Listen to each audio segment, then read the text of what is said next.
정의선 현대자동차그룹 회장이 오늘 취임 2주년을 맞았습니다.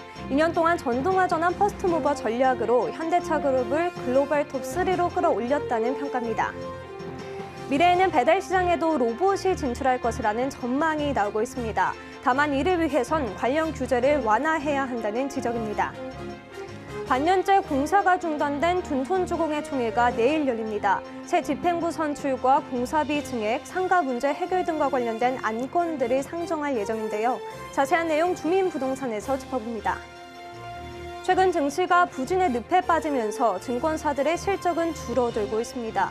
여기에 애널리스트들도 업계를 떠나면서 증권사들의 위기감이 커지고 있습니다. 센 경제 라이브 출발합니다.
시청자 여러분 안녕하십니까? 센 경제 라이브 최민정입니다. 정의선 현대차그룹 회장이 오늘 취임 2주년을 맞았습니다. 전동화 전환 퍼스트모버 전략을 통해 현대차그룹을 글로벌 톱3로 끌어올리며 리더십을 발휘했다는 평가가 나오는데요. 김수빈 기자입니다. 현대차그룹은 환경, 사람, 사회를 위한 다양하고 구체적인 활동을 해나가겠습니다. 자동차 산업 생태계를 강화하고 청년 및 사회적 일자리 창출에도 기여하고자 합니다. 오늘 취임 2주년을 맞은 정의선 현대차그룹 회장이 앞서 제시한 비전입니다. 정 회장은 그동안 코로나 팬데믹, 반도체 수급난 등 위기 속에서도 선제적인 전동화 전환 전략을 통해 리더십을 증명했다는 평가를 받습니다. 현대차는 아이오닉5와 EV6를 앞세워 글로벌 전기차 시장에서 게임 체인저로 발돋움했습니다. 실제 현대차그룹의 올해 6월까지 글로벌 판매량은 329만 9천 대로 일본 도요타그룹과 독일 폭스바겐 그룹에 이어 3위에 올랐습니다. 2010년 이후 12년간 5위에 머물다가 2년 만에 2계단을 뛰어오른 겁니다.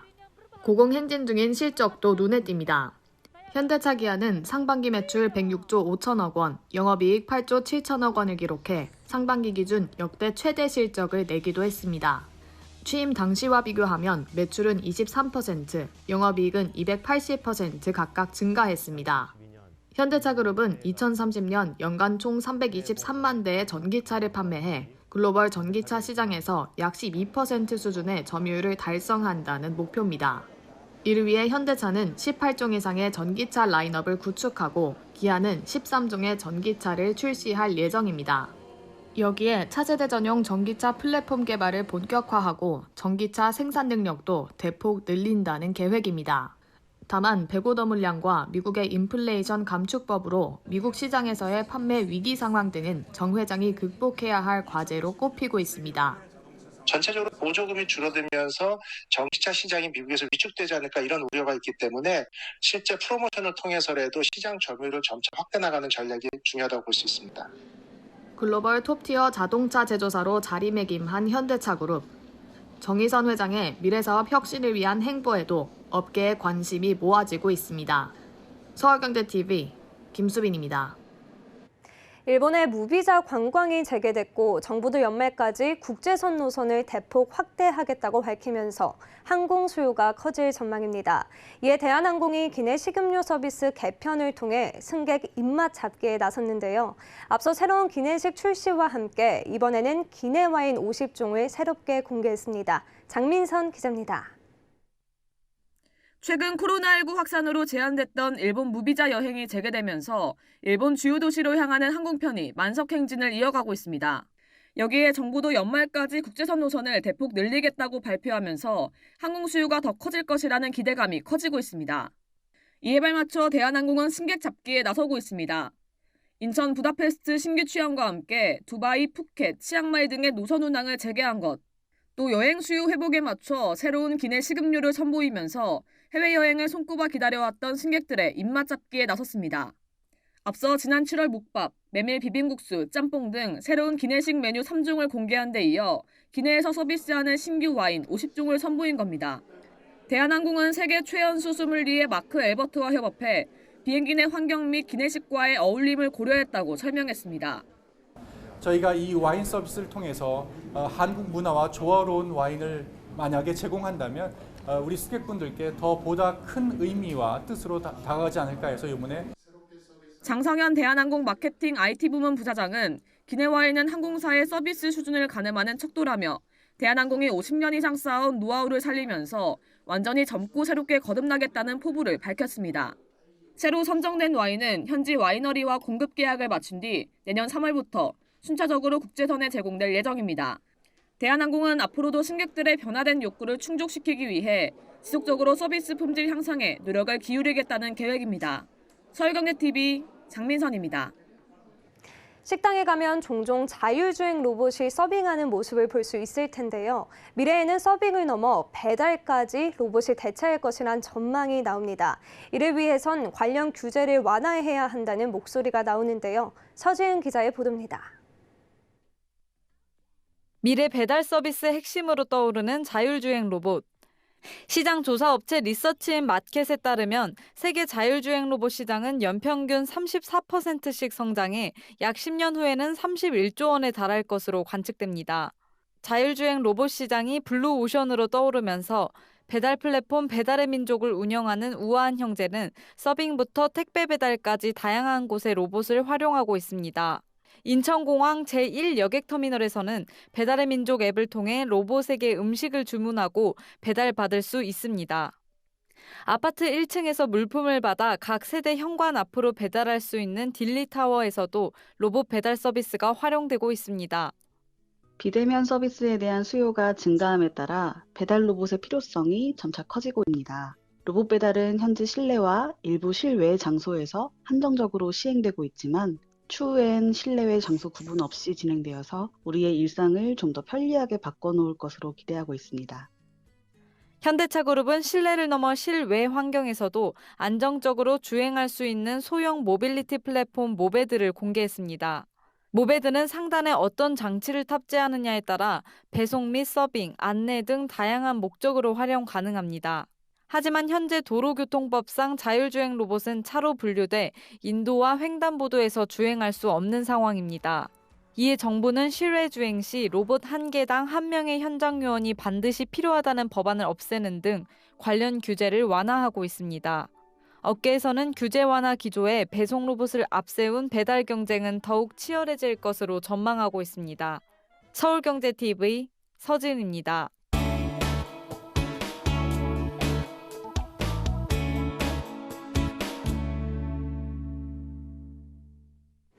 반년째 멈춰선 둔촌주공이 정상화 기로에 섭니다. 오늘은 부동산부 서청석 기자와 함께 둔촌주공 재건축 사업 관련한 이야기 나눠보도록 하겠습니다. 안녕하세요. 네, 안녕하세요. 네, 내일 둔촌주공조합은 사업 정상화 여부를 결정짓는 총회를 개회하는데요. 이번 총회가 중요한 이유는 무엇인가요? 네, 말씀해 주신 것처럼 반년째 공사가 중단된 둔촌주공이 내일 총회를 통해서 사업 정상화 기로에 서게 되는 건데요. 이날 둔촌주공조합은 총회를 개최해서 새로운 집행부의 선출과 공사비 증액, 상가 문제 해결 등과 관련된 안건들을 상정할 예정입니다. 공정률이 50%가 넘는 상황에서 공사 중단이라는 파행을 겪으면서 자칫 사업이 자초할 수 있었는데요. 시공단과 조합이 극적으로 합의를 보면서 사업 정상화에 길이 생긴 겁니다. 이번 총회에서 시공단과 조합이 합의한 내용들이 상정될 경우 시공단은 오는 17일 즉각 공사를 재개한다는 입장이고요. 반대의 경우엔 공사 재개 시기는 불투명합니다.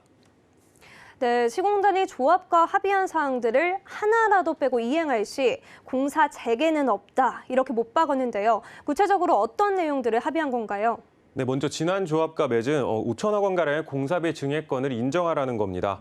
조합 집행부가 바뀌는 과정에서 공사비 증액 합의가 불공정하다며 조합이 이를 수용하지 않겠다고 했는데요. 이 부분을 수용해달라는 겁니다. 또한 현재 공사 재개의 가장 큰 걸림돌 중 하나인 상가 분쟁 문제를 해결하는 조건도 있는데요. 조합 집행부가 바뀌는 과정에서 둔촌주공조합은 기존 PM사와의 계약을 취소하고 새로운 PM사와 계약을 맺으면서 PM사 간 분쟁이 생긴 겁니다. 이번 총회에서 지난 조합 집행부가 맺은 PM사와의 계약을 철회하고 기존 PM사와의 계약을 복구한다는 내용의 안건을 상정할 예정인데요. 상가 분쟁 문제를 이를 통해 문제를 해결하려고 하는 걸로 보입니다. 새 집행부 출범, 공사비 증액 인정 등은 쉽게 상정이 유력한데요. 상가 분쟁의 경우 PM사 간 갈등도 있기 때문에 공사 재개의 마지막 변수가 될 걸로 보입니다. 네, 쉽게 설명하면 현재 상가 계약을 취소하고 이전 계약을 복구한다는 건데 이렇게 되면 새로운 계약을 맺은 상가 단체에서 반발이 있었을 것 같아요. 반발은 없었나요? 네, 앞서 말씀드린 것처럼 상가 분쟁 문제는 공사 재개의 마지막 변수가 될 수 있는데요. 현 상가 단체는 시공단과 조합 간 합의 내용에 반발에 나서고 있습니다. 현 통합 상가위는 지난달 30일 서울 동부지법에 조합을 상대로 총회 일부 안건 상정 금지 가처분 신청서를 제출했습니다. 통합 상가위의 일부 상정 금지 가처분 신청이 수용될 경우 시공단이 요구한 상가 분쟁 문제 해결이 되지 않기 때문에 공사 재개 여부는 불투명해질 수 있었는데요. 몇 시간 전에 해당 신청은 기각됐다는 결과가 나왔습니다. 때문에 상가 계약 원복 관련 안건 상정에는 문제가 없을 것으로 보이는데요. 다만 현재 계약한 PM사가 후속으로 어떤 조치를 취할지는 지켜봐야 합니다. 네, 내일 총회 주요 안건 이야기와 또 상가 분쟁 이야기 들어봤는데요. 끝으로 둔촌주공 사업. 이거 관심 있는 분들은 이미 많이 알고 계실 것 같은데 또 관심 없는 분들은 잘 모르실 것 같습니다. 둔촌주공 재건축 사업 어떤 사업인지 다시 한번 설명 부탁드립니다. 네, 둔촌주공 재건축 사업은 단군 이래 최대 재건축 사업이라고 불리면서 많은 사람들의 관심이 쏠렸었는데요. 기존 6천여 가구를 철거하고 12,000여 가구를 짓는 역대급 규모의 재건축 사업으로 이 단지에서 공급되는 일반 분양 물량만 4,800여 세대가 예상되고 있습니다. 작년 서울 전체 지역에서 공급된 신규 아파트 물량은 3,275세대였는데 둔촌주공 한 단지에서만 작년 서울 전체 공급량을 뛰어넘는 아파트가 공급되는 겁니다. 공사가 완료되면 미니 신도시급의 대규모 단지, 4,800여 세대의 일반 분양 물량 등 이런 이유를 통해서 많은 관심을 받았지만 조합과 시공단 간 갈등이 깊어지면서 공사 중단이라는 파국을 맞으며 지난 4월 15일 시공단은 공사 중단을 선언한 바 있습니다. 네, 지금까지 부동산부 서청석 기자와 이야기 나눠봤습니다. 고맙습니다.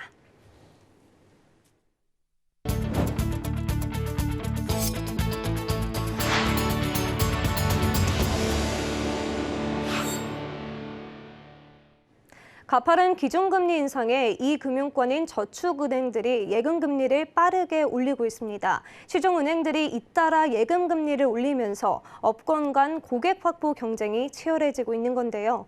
10년 만에 기준금리 3% 시대를 맞이하면서 저축은행들의 움직임은 더 빨라질 것으로 보입니다. 김미연 기자입니다.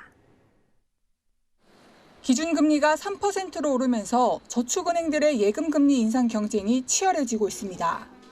특히 시중은행과 비교하면 충성 고객층이 많지 않은 업권 특성상 짧은 기간만 유지해도 높은 이자를 제공하는 방식으로 금리 경쟁에 나서고 있습니다. 최근 상상인 계열 저축은행, 상상인 저축은행과 상상인 플러스 저축은행은 3개월만 예치해도 4%대 금리를 제공하는 예금 상품을 내놓았습니다. 이 상품은 금융소비자가 3개월과 6개월, 9개월 중 회전 주기를 선택하도록 하고 이 기간의 금리가 오를 경우 자동으로 변동된 이율을 적용하는 것이 특징입니다. OK저축은행은 대표 정기예금의 우대금리를 인상해 연 4.25%로 올렸습니다. 또 금융소비자가 1년 만기 전 해지하더라도 기본 연 3%를 받을 수 있도록 했습니다. SBI저축은행도 파킹 통장으로 쓸 수 있는 보통 예금의 금리를 1%포인트 끌어올린 3.2%에 제공합니다. 이는 가파르게 기준금리가 치솟으면서 1금융권까지 예금금리를 4% 넘게 올린 영향입니다. 여기에 최근 신한은행은 연 5% 넘는 적금까지 내놓은 상황. 불과 한 달 전 연 4% 예금 상품들을 내놨던 저축은행들은 5%대 예금 출시를 서두르고 있습니다. 다음 달 한 번 더 큰 폭의 기준금리 인상이 예고되는 만큼 저축은행 업권의 예금금리는 올해 6%에 달할 것이란 관측도 나옵니다. 서울경제TV 김미연입니다. 이른바 쪼개기 상장 논란이 일었던 카카오게임즈 자회사 라이온하트 스튜디오가 결국 상장을 철회했습니다. 라이온하트는 어제 현재 회사의 가치를 적절히 평가받기 어려운 국내외 상황 등 재반 여건을 종합적으로 고려해 철회 신고서를 제출했다고 밝혔습니다.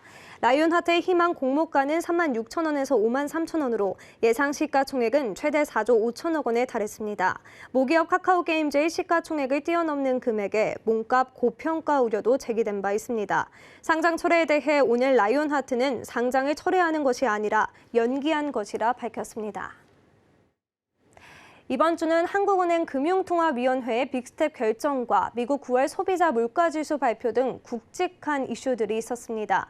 이에 코스피는 2200선을 두고 치열한 공방을 벌였는데요. 한 주간의 증시 흐름 성나균 기자입니다.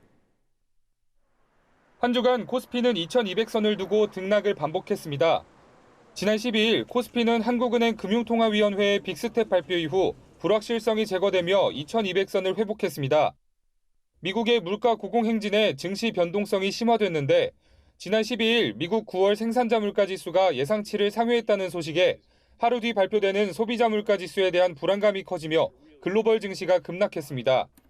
미국의 9월 소비자 물가지수 역시 예상치를 상회했지만 물가 상승에 기인한 주거비가 향후 하락할 수 있다는 기대감과 낙폭 과대인식이 더해지며 오히려 글로벌 증시는 반등에 성공했습니다. 이에 코스피 역시 오늘 2.3% 급등하며 2200선을 회복했습니다. 서상영 미래에셋증권연구원은 미 증시가 높은 물가지표 발표로 장 초반 급락했지만 관련 소식을 소화한 후에 급등한 점은 한국 증시에 긍정적인 영향을 줄 것이라고 진단했습니다. 코스피는 한 주간 0.91% 내린 2212.55포인트에 코스닥은 2.9% 내린 678.24포인트의 거래를 마쳤습니다. 한 주간 수급 동향을 살펴보면 코스피는 외국인이 매수한 가운데 개인과 기관이 매도했고 코스닥은 기관이 샀고 개인과 외국인이 팔았습니다. 개인이 양시장에서 모두 물량을 덜어낸 모습입니다. 한편 전 경영진의 횡령 배임 혐의로 상장 폐지기로 해놓았던 신라젠이 지난 13일 2년 5개월 만에 거래를 재개했습니다. 신라젠은 13일과 14일 양일간 모두 상한가를 기록하며 2020년 5월 거래 정지 당시 종가를 넘어섰습니다.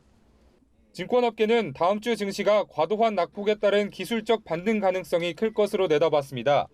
김영환 NH투자증권 연구원은 코스피는 기술적 반등이 나올 수 있는 주가 수준에 도달했다며 다만 지금은 실제 경기 둔화가 확인되는 초중반 국면인 만큼 주식시장이 반등하더라도 추세 전환보다는 기술적 반등 가능성에 무게를 둔 대응이 필요하다고 분석했습니다. 서울경제TV 성나균입니다. 증권사들의 위기가 심화되고 있습니다. 부진한 증시 탓에 실적은 줄어들고 있고 엎친 데 덮친 격으로 증권사에 꽂힌 애널리스트들도 업계를 떠나고 있는 추세인데요. 자세한 내용 앵커 리포트입니다.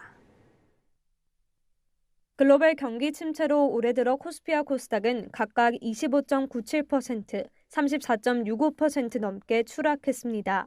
급락 장소 국내 투자자들의 증시 이탈이 가속화되자 증권사 실적도 부진한 흐름을 보이고 있습니다.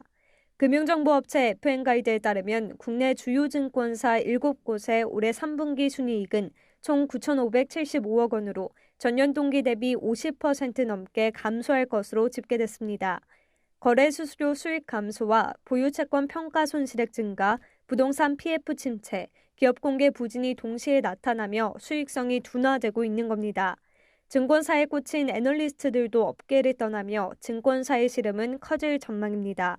최근 증권가 애널리스트로 일하다 이직한 A씨는 애널리스트의 투자 제한, 업무량 대비 낮은 보수 등이 늘 고민이었다며 최근 시장 상황상 주니어들을 중심으로 여의도를 떠나는 인력들이 많다라고 상황을 설명합니다.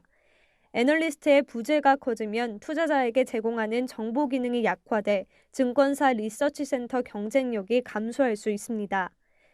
이제 이직을 한 애널리스트들의 후임이 이제 적기에 충원되지 않는다면 증권사의 정보 제공 기능이 약화되면서 투자자들의 이제 투자 판단에 조금 불편함을 초래할 가능성은 생각합니다. 증권사 관계자는 실제 애널리스트 충원이 빠르게 이루어지지 않는다며 하락장 속 새로운 인력을 확보하기 더 힘들다고 전했습니다. 애널리스트의 부재에 기존 애널리스트가 다른 섹터까지 맡게 되면서 투자자에게 양질의 정보를 제공하지 못하고 있는 모습입니다. 서울경제TV 최민정입니다. 지난 10일부터 경남 진주에서 진주 남강 유등축제가 막을 올렸습니다. 유등축제는 임진왜란 3대 대첩 중 하나로 꼽히는 진주성 전투에서 희생된 조상들의 얼을 기리기 위해 비롯됐다고 하는데요. 이은상 기자가 현장을 찾았습니다. 우리나라 야간 축제를 대표하는 진주 남강 유등축제가 화려한 개막을 알렸습니다. 축제의 시작을 알리는 300여 대의 드론은 진주성 위로 일제히 떠오릅니다. 은은하게 떠오르는 불빛은 기단과 지붕을 쌓아 올리며 진주성의 모습을 연출합니다. 2022 진주 남강 유등 축제를 알리는 글귀와 진주 운석, 익룡 등의 모습도 그려냅니다. 그동안의 코로나 때문에 상당히 위축이 됐던 축제가 본격적으로 진행되는 그런 해가 되겠습니다. 특별히 준비한 내용은 하늘과 관련이 있는 우리 진주의 과거, 현재, 미래를 보여줄 수 있는 미디어 아트쇼를 준비를 했고요. 역사의 강 평화를 담다를 주제로 열리는 올해 유등축제는 코로나19 여파로 3년 만에 정상적으로 열리면서 행사장을 찾은 이들의 발길이 끊이지 않고 있습니다. 특히 진주시가 지난달 세계축제협회로부터 2022년 세계축제 도시에 선정된 점도 이번 축제에 관심이 집중되는 이유입니다. 4만여 개의 유등이 모인 소망등 터널이 설치됐고 유등 만들기, 부교 건너기 등 다채로운 체험 행사도 마련됐습니다. 진주 유등축제가 3년 만에 열렸다길래 처음 와봤는데 볼거리도 진짜 많고 드론쇼도 보고 불꽃놀이도 보고 하는데 진짜 최고였어요. 좋은 추억거리가 될 것 같아요. 축제 기간에는 개천예술제와 코리아 드라마 페스티벌 등 지역 축제도 함께 열려 풍성함을 더합니다. 이번 축제에는 7만여 개의 유등이 진주 난강변을 밝힙니다. 서울경제TV 영남 이은상입니다.